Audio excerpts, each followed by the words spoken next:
second.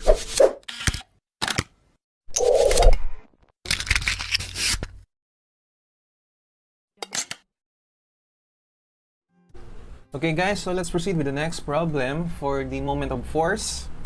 So on the figure shown, on this figure, we need to find the y coordinate of point A. So we need to solve for YA, yung location niya, yung coordinates niya. Ito yung point A natin as shown in the diagram. So that the 361 pound force, ito, will have a clockwise moment of 300 pound-feet or foot-pound about O. So kapag nag-moment at O daw ako, ang mapapalabas ko dapat na moment is 400 pound-feet. And also determine the x and y coordinates of the action line of the force. Okay. So again, gaya nga nung sinabi ko sa inyo noon, ito kasing force mong ito, yung 361 pound, pwede mo kasing kahit saan mo siya papatakin. So, yung ibig sabihin dito nung x and y coordinates do sa action line ng force, ang pinapahanap niya dito is ito. So, drawing lang natin yung line of action ng force na yun. Teka, palitan natin yung kulay ng green siguro. Ayan. So, yan ko lang So, ito yung ibig niyan sabihin dito, yung line of action. So, gawin lang natin na broken line siya. Ayan. So, yan yung line of action ng iyong force. So, ang pinapahanap niya dito, ang ibig sabihin niya dito sa intercept is ito. So, for the y-intercept, ang mangyayari, di ba ito point A? Mag-aano ako dito ng point B para makuha ko yung y-intercept niya. Dito mismo sa may y-axis. I will name this as my point B. And yung point C is acting along dun sa, dun sa x-axis. So, this will be my point C. Okay? So, ito yung tinatawag nating y-intercept with respect to sa y-axis. So, pangalanan na lang natin siyang y-intercept. And yung x, so nandito siya, so that is negative. Okay, so this will be x-intercept. Okay, so again, yung 361 pound, pwedeng dito mo siya papatakin. So, drawing lang natin yung force. So, maaaring dito. Ayan, yun si 361 pound or andito sa point na to. Okay, so, and kung saan again, since naka-incline siya, meron siya again dalawang component. So, meron siyang y component and meron siyang x component. So, again, paano natin makuha yung y and x component? So, unahin natin siguro si x. So, given dito yung slope ng force, di ba ito is 3, ito is 2. So, ano yung magiging slope niya dito? O yung kanyang hypotenuse. So, square root of 3 squared plus 2 squared, so that will be 13. Tama? Or square root of 13. Okay, so to get the x component of this 361 pounds, so 361 multiplied by, 3 over square root of 13.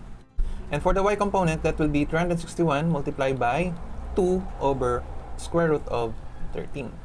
Okay, so I believe kompleto na yung mga given. We can now solve or use the moment given na 400 pound-feet. So again, saying that when I take summation ng moment at O, ang lalabas na value sa iyo, dapat na mga force na yan, itong force na 361 pound is equivalent to pound-feet, 400 pound-feet. So that is 400 pound-feet is equals to, so pili ka na lang, anong gusto mo unahin mo? Yung y component or yung x component? Okay, sa x muna. So, 361 multiplied by 3 over square root ng 13 multiplied by the perpendicular distance. Again, ano yung perpendicular? Dapat yung distance is maa-form ng 90 degrees. Tama? So, ito yung distance na hinahanap. Itong si y a o y sub a multiplied by y sub a. And then, yung y component niya. So, anong moment ang maproproduce ni y component? So, tama. Counterclockwise.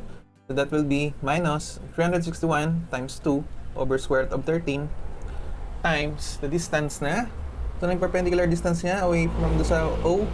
So, ito, which is equivalent to 2 feet. Okay, so what will be the answer for y sub a? So, gamitan lang natin ng our handy-dandy calcu. Kilala nyo ba yun? Si Blue's Clues yung ginagaya ko eh. So, 400, transpose mo sa kabila itong part ng equation na to, yung 361 times 2 divided by square root ng 13, so magiging positive siya na. So plus 361 times 2 divided by square root of 13. And then, so nasa baba, tataas. So cross multiplication, so times square root of 13. And then divided by 361 divided by 3. Ay, sorry. Hindi pala lumabas yung ano. Okay, so times square root ng 13. I-move ko lang to. Hindi pala lumabas doon sa square root. Divided by 361 divided by 3.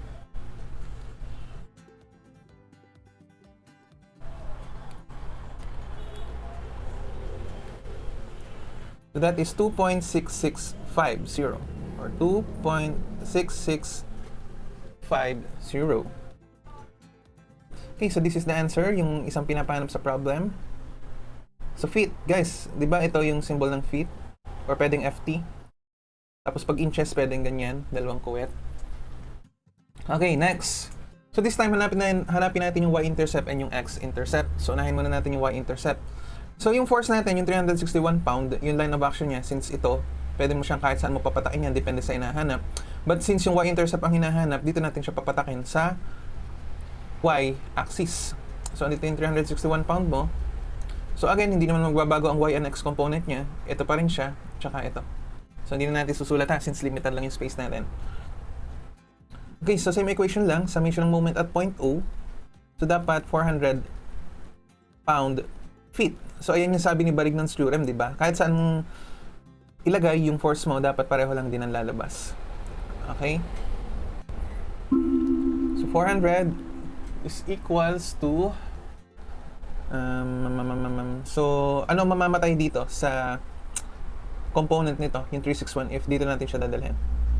So mawawala yung y component since magiging concurrent siya with respect do sa axis na or do sa point O. Wala siyang perpendicular distance. So kailangan lang natin is yung x component. But the x component, anong maproproduce niyang moment? So pag ganyang ikot, so clockwise, so positive. So 361 times 3 divided by square root ng 13. And then yung distance, which is the y-intercept. Okay. So ayun lang, 0 na kasi yung ano nga natin. So what is the value of your y-intercept? Hindi lang sa LQ. 400 times square root ng 13 divided by 361 divided by 3 or 1.3317. 1.3317. Okay, so last will be the x-intercept. So ang mangyayari naman dun sa points natin dadalhin para makuha natin yung x-intercept. So ang mawawala naman dyan ngayon is yung x component ng force and yung i-consider na lang natin is yung y component. Okay? So summation ng moment at O again. Ang sabi, dapat ang answer mo is 400 pound-feet. So 400 is equals to, so again, ang kailangan ko yung y component or 361 times 2 over square root ng 13. And then multiply by the distance of, so anong kanyang distance? So multiply mo ng x-intercept. And then since clockwise siya, ganun, okay? So what will be the value of your x-intercept?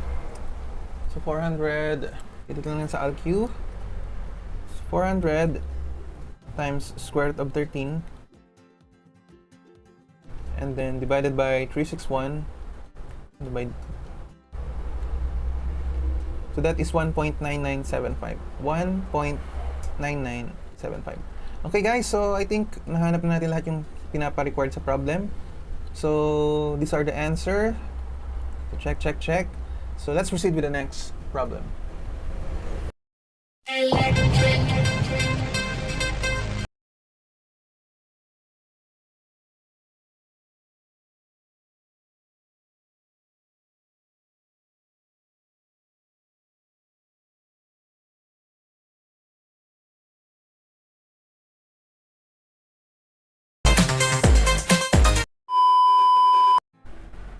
Okay guys, so next topic natin for this same chapter is yung tinatawag na resultant of parallel forces. So basahin natin guys. A parallel force system is one in which the line of action lines of all the forces are parallel. So when we say parallel, is yung tinatawag na dalawang straight line in which yung plane niya do not intersect at any point. Okay, so pantay lang siya, vertically, horizontally, etc. And yung kanilang plane will not meet at any point. O hindi sila magi-intersect. Okay? So yun yung parallel. Okay, so basahin natin yung note. So, a parallel force system is one in which the line of action lines of all the forces are parallel. Note, the moment of a resultant is equal to the moment of its part. So guys, dito natin i-apply yung natutunan natin from previous topic. So yung pagkuha mo ng mga component of forces, yung pagkuha ng resultant, and yung pag-moment. So para mas maunawaan itong topic na to, mas maganda kung mag-solve tayo ng mga problems. So let's start with the first problem. Okay, so in the figure shown below, so we have a parallel force system acts on the lever shown to determine the magnitude and the position of the resultant. Okay, so as you can see here guys, so meron kang mga vertical force acting dito sa ating lever. Okay, so at point A, siya ay supported with a hinge at point A, okay? So again, based do sa note nung sa previous slide na binasa natin, anong sabi sa kanya? The moment of the resultant is just equals the moment of the individual forces o yung bawat force na ito. Okay, so the first thing that we need to do is to solve for the value of the resultant. But guys, as you can see, vertical forces lang yung ikino-consider natin. Wala kang mapapansin dyan na horizontal force. Therefore, I could say that yung R natin, the total resultant, is just equals to sa resultant Y. And then, that resultant Y is equals lang dun sa summation ng all forces in Y direction. Assuming that upward forces as positive. Okay? So therefore, yung R mo can be computed as, so, summation lang natin, ano ba yung mga pataas na force? So meron kang 20 pound na pataas. Aside from that, wala na. Lahat pababa. So magiging minus 30, minus 60, and then minus 40. So the resultant is equivalent to what? So 130 minus 20, so that is negative 110. So minental na lang natin ha. So ito naman siguro hindi na kailangan pindutin sa ALQ. Oh my Char attendance. So negative 110 pound. So the negative indicates that it is downward, or you can rewrite this final answer to 110 pound acting downward. Okay, so next we need to locate where that R is located. So let's just say or assume that yung ating R is saan kaya siya mapapapunta. Assume lang to, assume. Mag-assume ka lang, hindi naman ito yung ano pa. So let's just say na nandito yung R natin.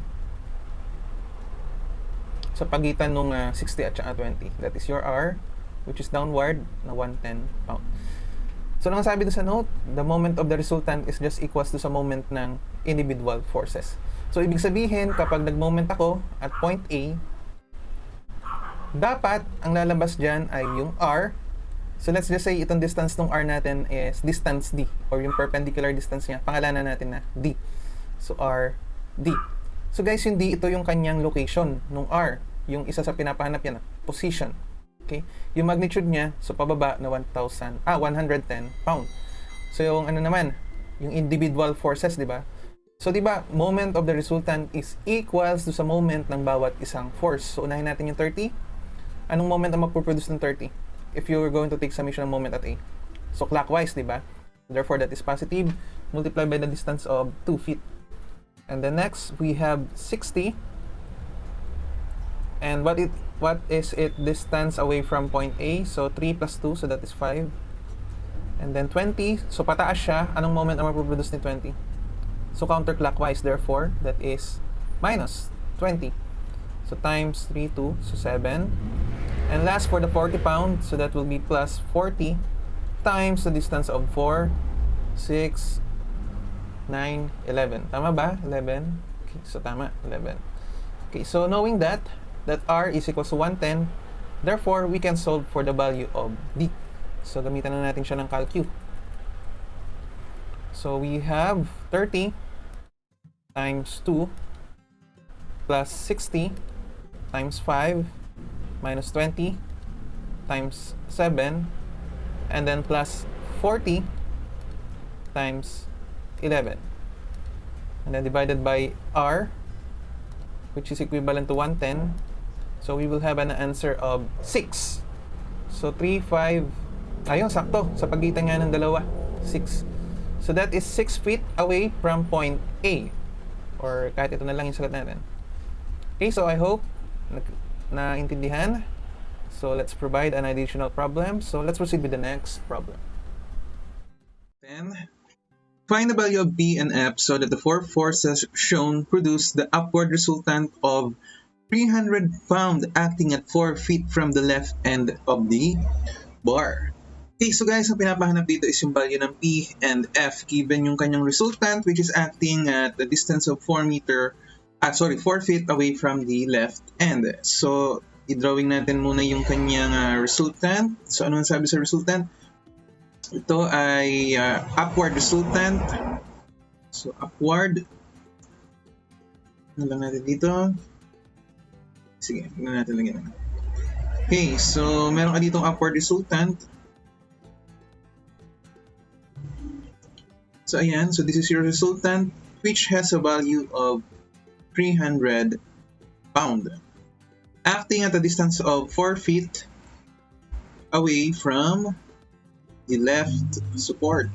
Okay, so using lang natin yung diagram. Ayan. Okay, so you are required to solve for the values of P and F. So, kina-apply mo lang dito yung principle nung moment of the resultant is just equivalent dun sa moment ng each forces. Okay, so ano ba ang magandang gawin dito?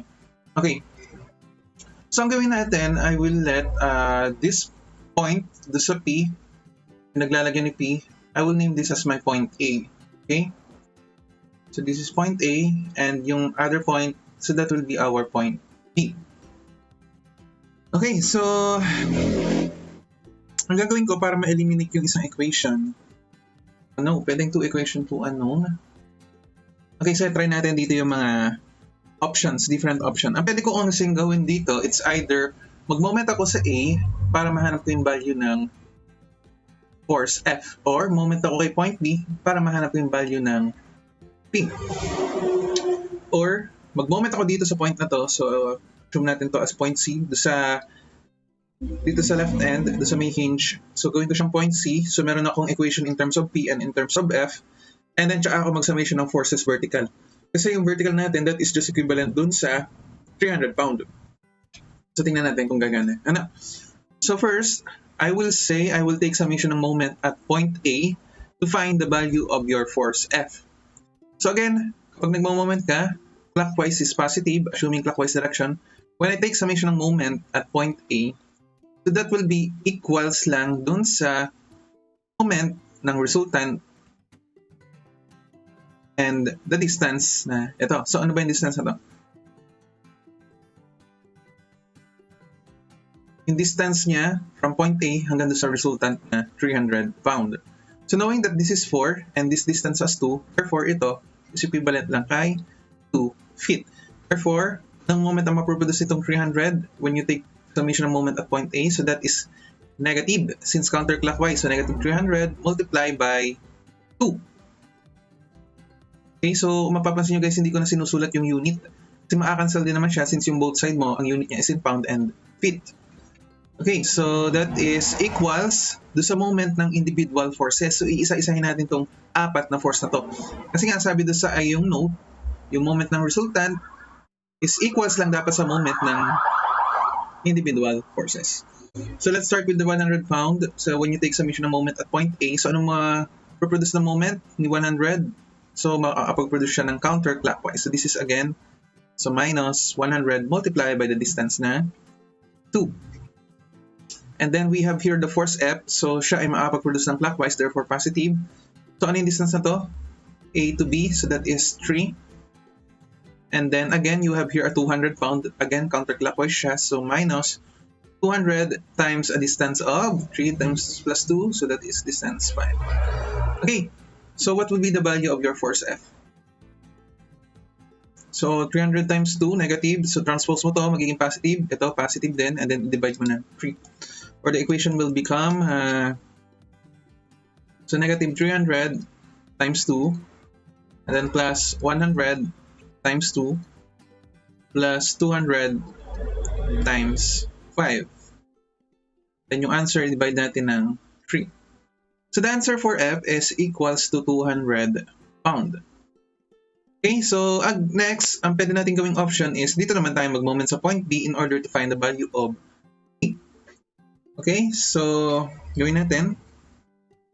So this time, take summation ng moment at point B to find the value of your P.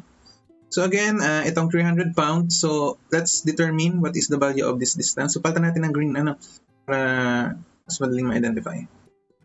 So isulat ko lang ulit guys. So this time, I will take summation ng moment at point B. So yung resultant mo, so ang kailangan nating distance is ito. Ano yung distance na yan? So knowing that this is 3 and this distance is 2, therefore ito ay equal sa 1 feet. Okay? So yung resultant will produce a clockwise moment with respect dun sa point B. Therefore, it will become positive. So 300 times 1. And then that will be equals dun sa moment ng bawat isang force. So let's start with 100. So ang 100 makapag-produce ng counterclockwise, therefore negative. And then times the distance of, so 2 plus 3, that is 5. And we have force P, so clockwise moment, therefore positive. So plus P times 3. And then we have force F, so kabila, so counterclockwise, so minus 200 times 2. So with that, the value of your P is equivalent lang sa, so 300 transpose mo sa kabila, 300, so plus 100 times 5 or 500, and then plus 200 times 2. And then divide mo ng 3, so the answer is 400 pound. Okay, so we have now the answer. So ito yung isang option. So ito rin naman natin yung isa, yung kanina kong sinasabi. So ang gagawin ko lang dito, lagyan ko lang dito ng arang. Tingnan ko lang dito. Okay, so asya pa naman pala sa baba. Tinitingnan ko dito sa isang screen kung asya pa. So ano naman siya, asya pa. So ang gagawin natin, magmo-moment tayo sa point C. Dalawa yung magiging unknown, yung P and F. So let's try it. So when you take summation ng moment at C, so ganun lang ulit, palitan na lang natin ang item. So take summation ng moment at point C.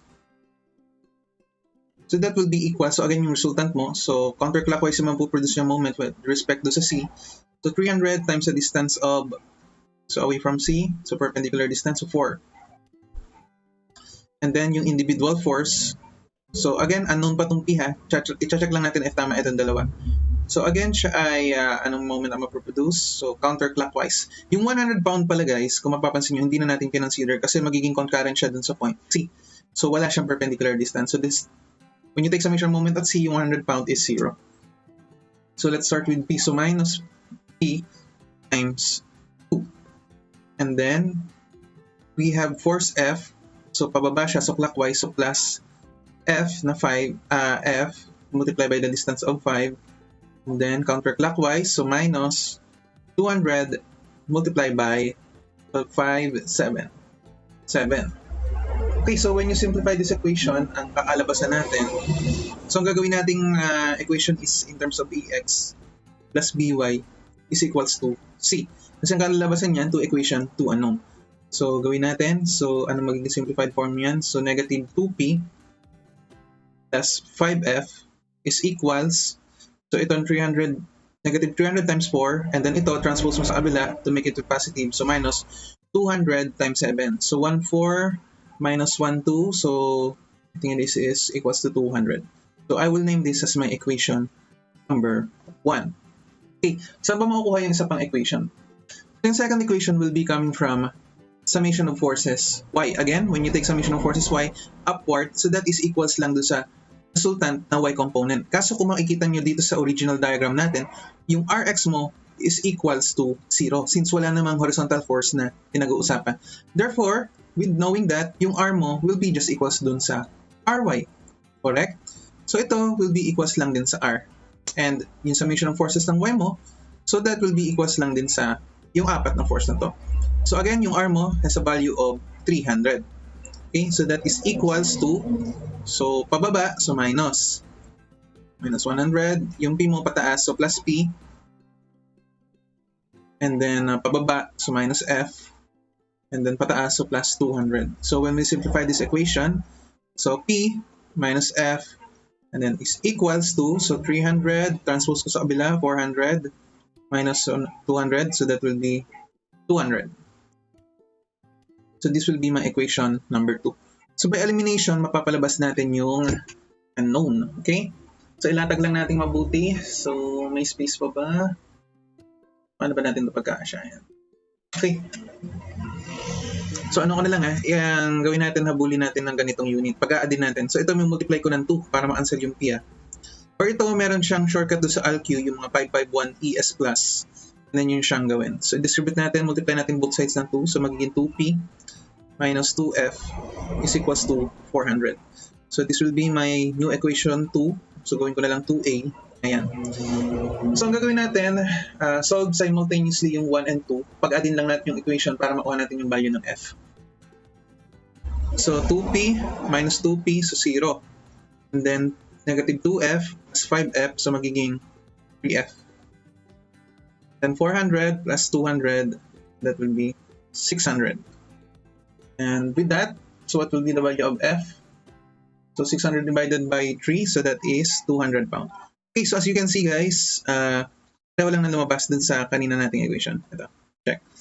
And then, substitute this value in this equation. So, salpak natin. So, 200 times 2, 400. And then, transpose mo sa kabila.